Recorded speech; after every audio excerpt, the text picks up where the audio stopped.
Bonjour, je m'appelle Diana Eng et aujourd'hui nous allons voir comment les ondes électromagnétiques sont transmises par les antennes. Nous allons jouer avec ce récepteur à lampe ainsi que cette antenne Miyagi que j'utilise pour communiquer avec les satellites. Les récepteurs radio, comme celui-ci, convertissent les ondes radio reçues en sons que vous pouvez entendre. Or, ceci est un récepteur radio très simple qui convertit les ondes radio en lumière. C'est juste une ampoule d'une lampe de poche connectée à deux tiges métalliques. Les tiges forment ce qu'on appelle une antenne dipôle. Une antenne dipôle capte les ondes radio et les convertit en un courant alternatif comme ceci. Dans ce montage, le courant traverse l'ampoule et la fait s'éclairer.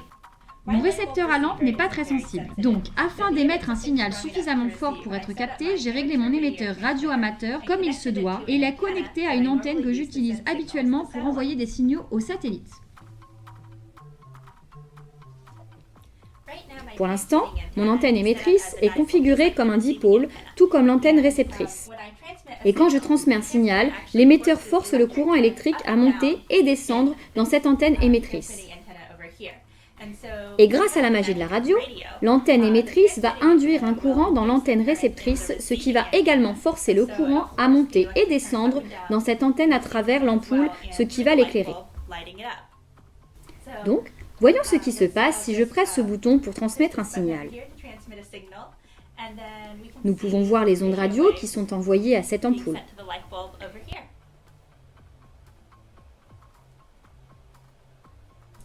Lorsque je rapproche l'ampoule, vous pouvez voir qu'elle devient plus lumineuse.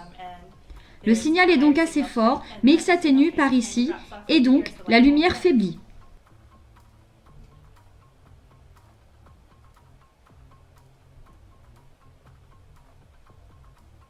Comme j'émets avec une très faible puissance, et puisque cette ampoule n'est pas très sensible, nous ne pouvons observer que les ondes radio émises lorsqu'on se trouve à proximité de l'antenne.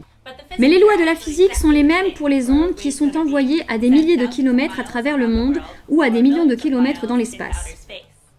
Actuellement, cette antenne dipôle envoie les ondes radio à 360 degrés horizontalement par rapport à l'antenne et on peut voir en déplaçant le dipôle tout autour qu'elle envoie bien un signal.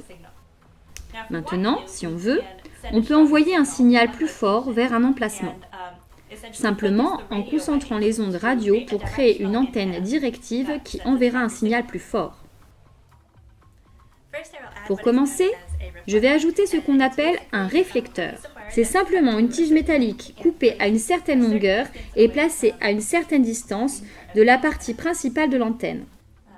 Je le glisse donc simplement ici. Le réflecteur à l'arrière va juste agir comme un miroir géant de sorte que l'énergie transmise par l'antenne émettrice soit réfléchie par le réflecteur et redirigée vers l'avant de l'antenne. Donc toutes les ondes électromagnétiques sont focalisées vers l'avant de l'antenne. On peut à présent le vérifier avec notre récepteur à lampe.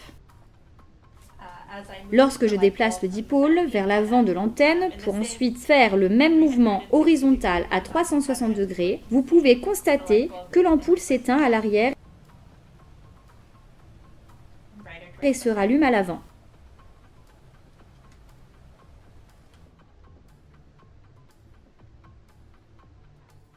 Je vais à présent ajouter ce qu'on appelle un élément directeur. Sa longueur ainsi que son emplacement sont principalement déterminés par des formules mathématiques que vous pouvez trouver sur Internet. Je vais le glisser juste ici.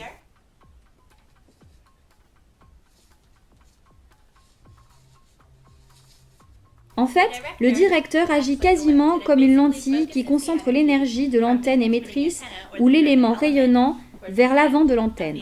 Donc, nous pouvons jeter un coup d'œil avec notre récepteur à lampe placé ici. Le signal arrive désormais jusqu'à l'avant de l'antenne. Donc, le signal a été significativement augmenté. Et lorsqu'on regarde ce qui se passe à l'arrière, on constate qu'il y a toujours un signal ici. Mais lorsque l'on regarde à l'arrière ici, près de l'élément rayonnant, l'ampoule ne s'allume plus du tout.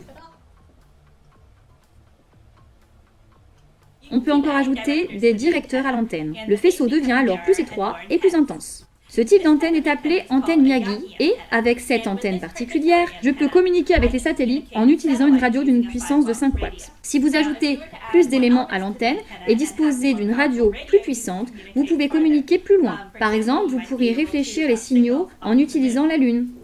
Donc, utilisons à présent notre récepteur à lampe pour observer la force du signal de cette antenne Yagi.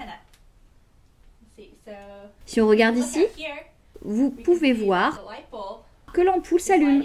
Donc l'intensité du signal est très bonne ici.